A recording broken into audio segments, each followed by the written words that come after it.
Hello everybody, Andy from Glass Half Dead and or Full Scale Wargaming, depending on where I'm posting this bad boy, because it's a hobby video, and as you all know, I'm not a hobby master. In fact, I have a little irregularity in the way that I like to do hobby, which is that I don't.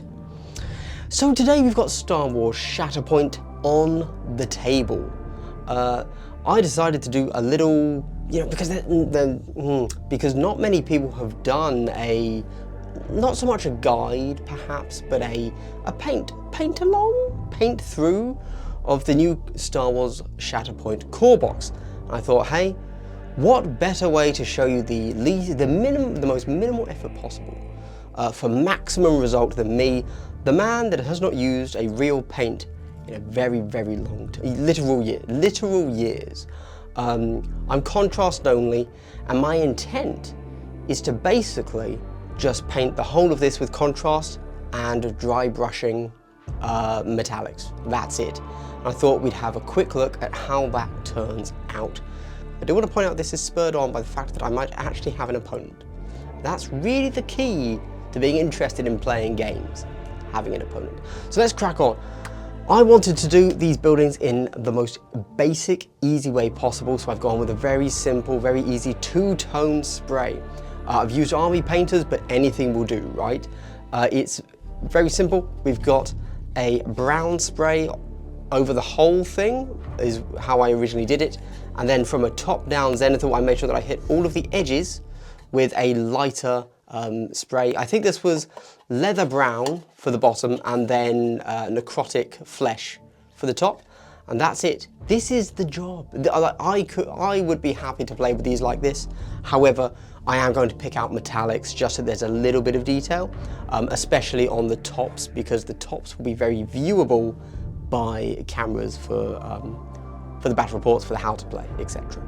Oh, also, I've got 36 hours to paint them.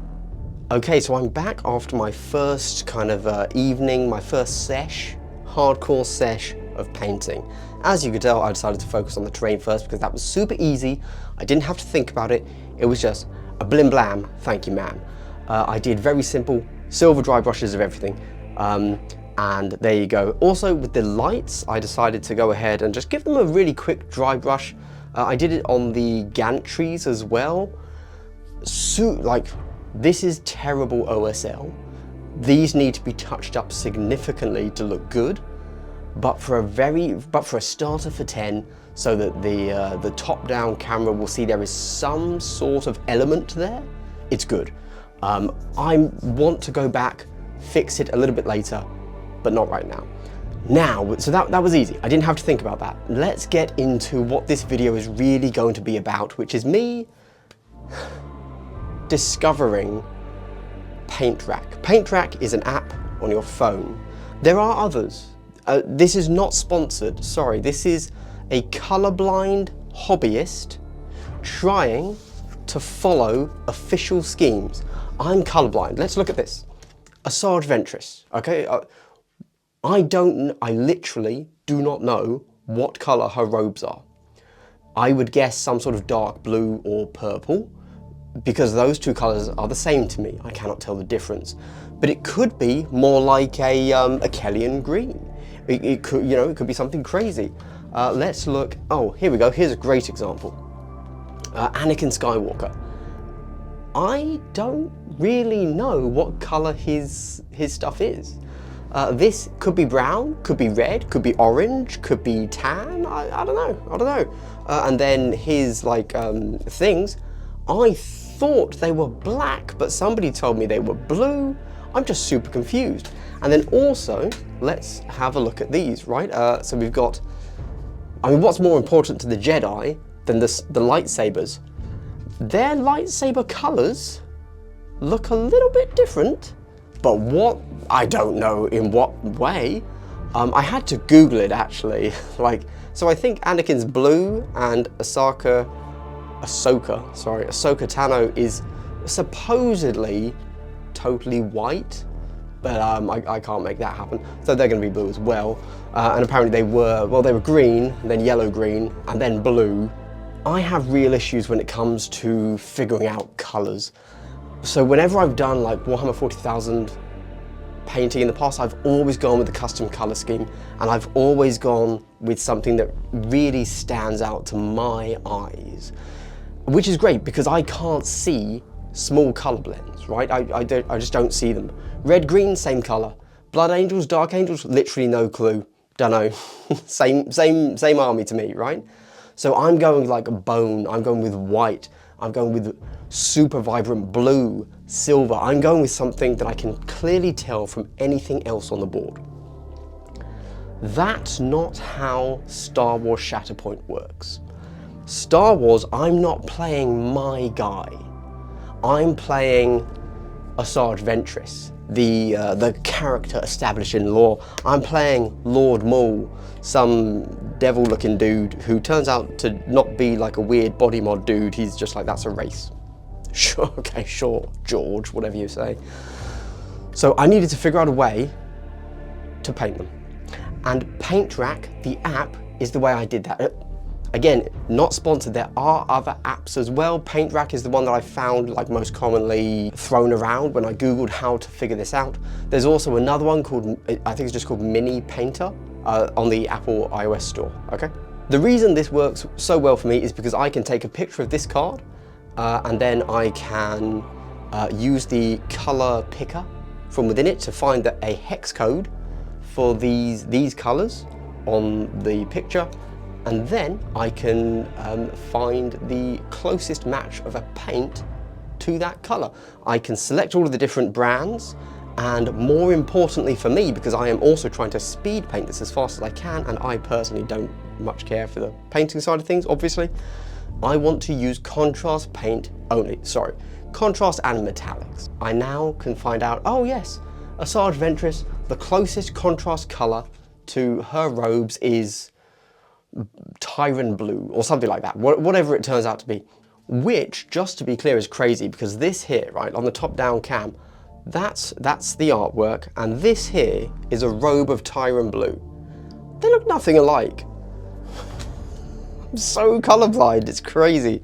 I'm amazed I'm allowed to drive, actually. Red, green, pfft, stop, go, don't ask me, mate. So I have gone through all of these cards and I have done all of the color picking that I need to do, and I'm going to now get those colors and I'm going to, thanks to the PaintRack app, and I'm just gonna slap a coat on and see what happens. I don't know, I just wanted to kind of shout out the PaintRack app because that is what's going to allow me to paint these models in Canon colors. I'm a little bit nervous about this, because these are pre-established color schemes that they're using. So I have to go with them even if I think they don't look good. And my only defense to the bad painting now, instead of, it's gonna be, well, that's what the character looks like. And I will have to finally admit that the contrast style does not work as well as a traditional style. Whereas I think that quite genuinely with everything else I've done, the contrast style works perfectly. I think it's absolutely the best way to go in many instances. But if they've picked something that requires a very specific shade or a very specific style, I can't replicate that now. So anyway, with that said, let's hit the table and crack on and get some color on these and finish the bases off. Because let me tell you this, guys, hey, bases and faces. You get those bases good, not even good, just middling, but then give it a nice black rim, great job. Everybody loves a good black rim job. Here's a live usage of PaintRack as I try to figure out colors for these lightsabers. Open it up and go to Color Tools. I want to find Anakin's color, so I open the gallery and select his picture. I zoom in to make sure I get the right bit and tap the screen.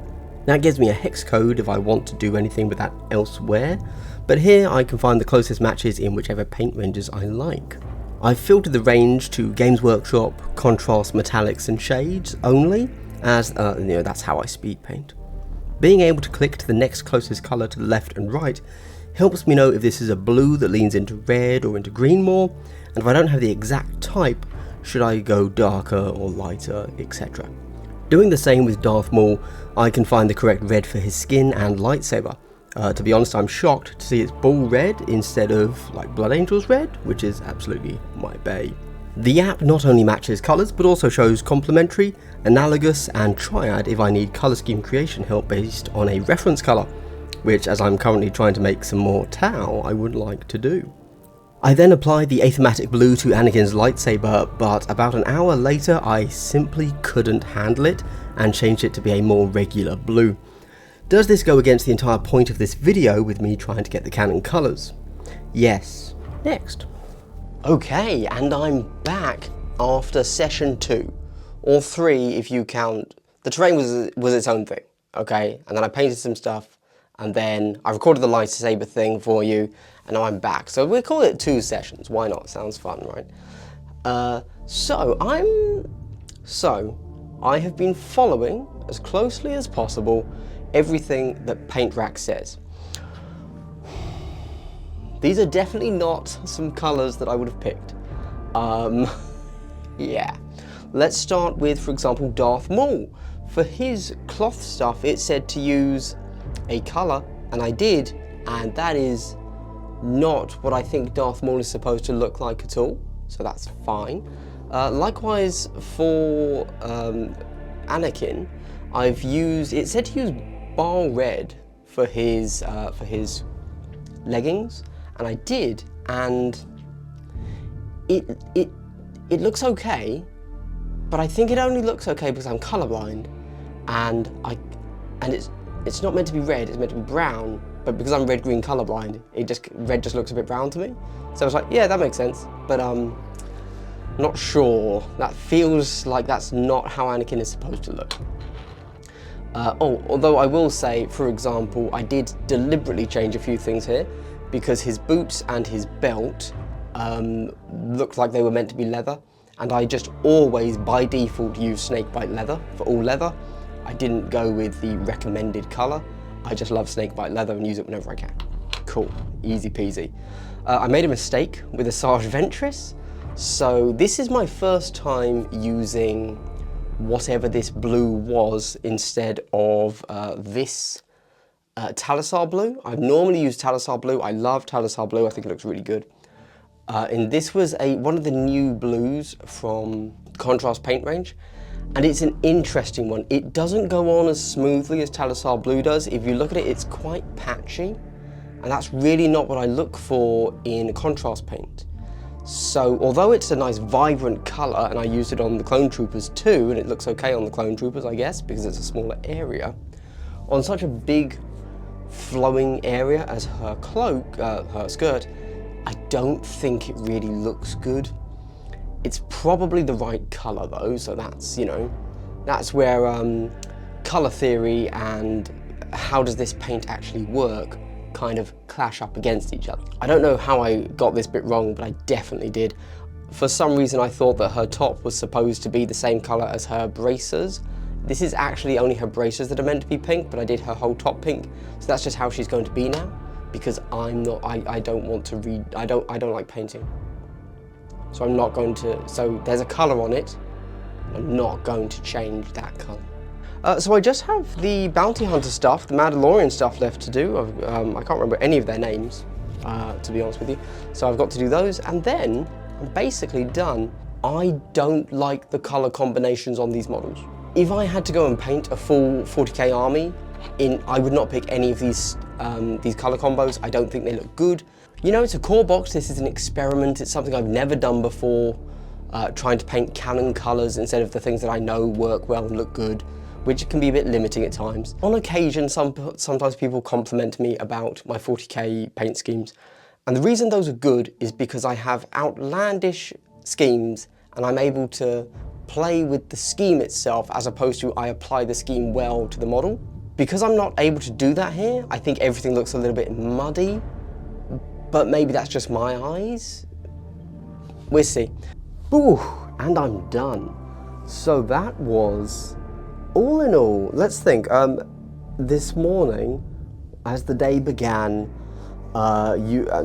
everything had a spray coat on. And you know, these guys had been given a Seraphim sepia wash. That was it. And now I'm done. And the entire box is done. And I smashed it. I smashed it out. I have nothing really to add to what was last said. All I've done now is I've done the Mandalorians here and the Mandalorians here. I assume that they're both Mandalorians. I don't really know. But we've got the Gar Saxon and we've got the Bo-Katan Kryze. I didn't do anything funky when it came to Bo-Katan Kryze's headwear, and I didn't really care about doing much with all of their visor slits. I just went for it. It is what it is. Also, I'm going to call it right now. I'll try and show you, I'm sure that I will have shown you in a close-up somewhere. Like the most fiddly one was, of course, Darth Maul's face. I literally just dry brushed it red. That was it. There you go. I couldn't be bothered. I was just like, yeah, I'll dry brush this red. Because the dry brush on his pronounced, his raised features, I'm not saying it looks amazing, but it kind of works. I really, really struggled with Ahsoka Tano's head purple stripe things. There you go, whatever those are called. And that's the entire box done. What is my takeaway from this? Honestly, my big takeaway is that I like the size of the models. 40mm scale's really nice, like quite genuinely. I like it. They could be larger. They could be a little bit larger. We could harken back to the days, the old school, sweaty grognard days, whatever you want to call them, of Inquisitor 58. That sounds to me now like a brilliant scale. I'd love that, like quite genuinely. And I would love to see more of these models. However, for me personally, and this is all about the crazy colorblind guy that doesn't really understand color, because that's what we're going to talk about now, I don't like these color schemes at all. Okay, I like the battle droids because I'm comfortable with that Seraphim sepia. To me, it just looks like bone. So I'm like, yeah, cool, bone's cool. The clone troopers, stormtroopers, whenever they come, white. Okay, yeah, white power armor, I'm used to that too. If you were using anything apart from contrast, I don't think you'd have the same issues. The way contrast goes onto a model, it's so patchy that you have to have a certain color scheme or level of detail for it to really look good. And I think it can look really good, like with zero modification, with just literally pulling it out of the pot and slopping it onto the model. I think it's very possible that it can look good. However, let's talk about the app. Oh man, I was having so much fun with the app. So I took these, I pictured each card, right? As I'm sure, hopefully, by now you've seen. If you haven't seen the methodology by now, it's going to be cringe. And I just, tapped what color's this, and it told me the closest color. And then I used the mega filter, the feature on it, so that it was only showing me the closest color in a contrast paint. And I went for it, and I loved it. It was really good fun. I think it was $4.99, bargain, absolute bargain, sir. I will 100% use that in the future, and not just as a fun little thing to do. So I've been doing it all day. We'll get to that in a sec. But the next time I want to paint, let's say my next 40k army, I will probably take a picture of something, look at it on the app, see how that connects to the colors that I'm aware of. So let's talk about that. This is just some weird insight into how color blindness works, I guess. I know that on a traffic light, green is the bottom light, and that means go, okay? But it doesn't really look green, it looks white. I know that red is the top color. I guess that probably does look red, but it could be orange, I guess. Amber, yeah, that just looks red. It's identical to the one above it. But I know what they are because there's a context to them. I know that leaves are green because one day when I was in school, 8, and the teacher, is that the kind of question they ask when you're 8? I don't know, go with it. And the teacher said, what color are leaves? And I, being a noob, said, leaves are brown, obviously. And he said, no, leaves are green. And I was like, okay, I guess, whatevs. But now I know that leaves are green. And so I have a context. And when I look at a leaf, I know that is the color green. okay? If you flip the script on me and say, actually no, that leaf is dead, it's brown, I'm like, bro, come on, chill out. How am I meant to know this? The way that I interact most with colours is I paint models, and I take my contrast paint and I read the word, what is it? Blood Angel's red. I know that colour is red. Cool. I don't know it's red because I look at it and I say that's red. I know it's red because I take it out of a pot that calls it Blood Angel red, and I apply it to a model, and I can pretty much pick out that vague colour of brown, red, whatever it may be, and say, yeah, that's Blood Angel red, and Blood Angel red is red, therefore that is the colour red. What this app allows me to do is take any colour, any picture, whatever, click it and say, what is that colour? And it will say the closest colour to this thing that you've clicked on is this. Okay, I'm talking about my skin colour. This is going to sound weird, right? I don't really have a notion of what elements of colour make up my skin colour. I know that when it comes to skin colour, you have a lot of green, you have a lot of pink, you have, you know, hues within that colour, which we just refer to as white. But I have no reference to that. With this app, I've been able to take a picture, take a selfie, and then click on the mid colour, the highlight, and the shade of my face. And I think, what am I? I'm Fire Slayer Flesh, but then the shade is Targor Rage Shade. I don't know what colour I am, but I know what colour those are. And so the fact, again, I was using only contrast paints because I don't know what real paints are. I only know what contrast paints are. So I can look at those colours, and now if I want to paint this colour onto a model, I know it's not Gwilliman Flesh, it's Fire Slayer Flesh. Oh, it's dark. The highlight was Dark Oath Flesh, which is crazy to me because I look at Dark Oath Flesh and I swear that's darker than, like, I thought that was darker than Gwilliman Flesh. Am I darker than Gwilliman Flesh? What colour am I? All I'm saying is colours are very context sensitive to me, and the fact that the Paint Rack app has allowed me to apply context to real life via the medium with which I actually interact with colour the most is super cool for me, because obviously my eyes just don't do that naturally. I'm very insensitive to colour, hence colourblind. But yeah, there you go. Anyway, to summarise, this has been fun. I have so much more hobby to do. I'm gonna go do more. Alright, this is just, what has this video been? I don't know if I'm even gonna release this. This might be a patron only. This has been a weird one.